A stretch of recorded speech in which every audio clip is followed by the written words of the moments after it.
తినడానికి తియ్యగా ఏమన్నా ఉందా అమ్మా అన్న మాట ఎన్నిసార్లు విన్నారు? హాలిడేస్ ఏమో గానీ ఏమైనా పెట్టు అని పిల్లలు ఈవినింగ్ అయ్యేసరికి అంటూనే ఉంటారు. అరే ఇది హాస్టల్ రా, నేనేం చెయ్యాలి ఇక్కడ, నా దగ్గర ఏం గ్రాసరీస్ లేవు అంటే వినరు. నేను నిన్న సేమియా ఉప్మా కోసం తీసుకొచ్చిన సేమియాలు ఉన్నాయి. సో వాటితోటే పాలు లేకుండా సేమియా ఎలాగో చేయాలో ట్రై చేస్తున్నాను, చూడండి. ఇది పిల్లలకు నచ్చుతుందో లేదో నాకైతే తెలీదు. వాళ్ళు ఫస్ట్ టైం తింటున్నారు. ఏం లేదండి, ఒక ప్యాన్లో కొంచెం నెయ్యి వేసి సేమియాలు వేసి అవి గోల్డెన్ బ్రౌన్ అయ్యే వరకు ఫ్రై చేయండి.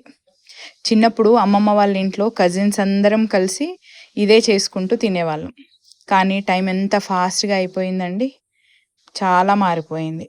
ఇప్పుడు ఫస్ట్ టైం పిల్లలకు చేసి తినిపిస్తున్నాను.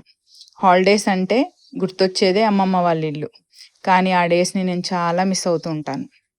గోల్డెన్ బ్రౌన్ అయ్యాయండి సేమియాలు. దాంట్లో వాటర్ వేసి కొంచెం ఉడికాక అందులో మనకి రుచికి తగ్గట్టు చక్కెర వేసేసుకోండి.